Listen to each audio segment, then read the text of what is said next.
Bonjour everyone and welcome. It's Sunday and Family Day.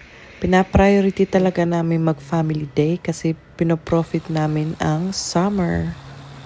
At ngayon, sikad is life. Naging siklista na talaga kaming mag-asawa. Kuku! Papunta nga pala kami sa lakeside.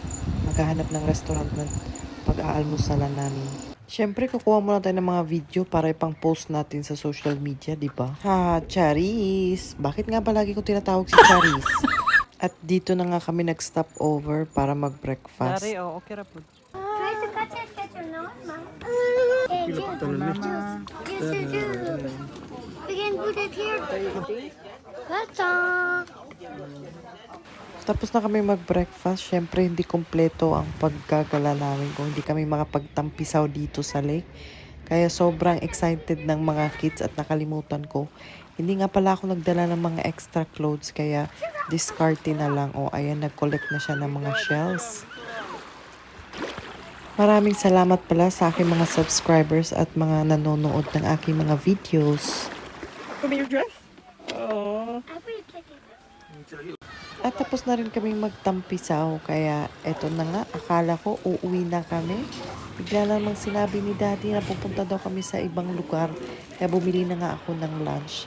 At eto na, dito na nga kami sa city. Sobrang ganda talaga dito magbike kasi sobrang safe. Tingnan nyo naman ang daan. 3% na lang akong battery. Sa ako na ni pagkabot sa balay.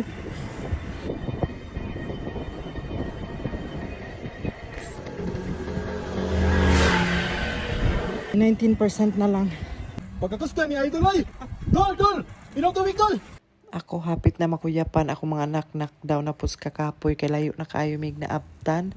Naabot na gyud mi diri sa Shali Agobe. That's our direction.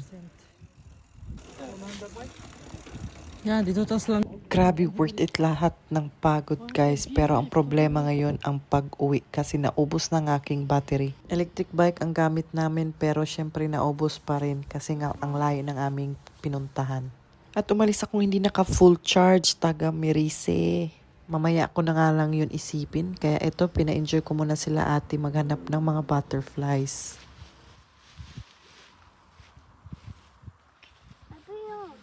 At eto na nga ang exciting part. Ang sabi kasi ni Daddy, lahat naman daw ito is pababa kasi nga kanina puro kami paakyat ko. Ayan na ako guys, pahapa-hapa na.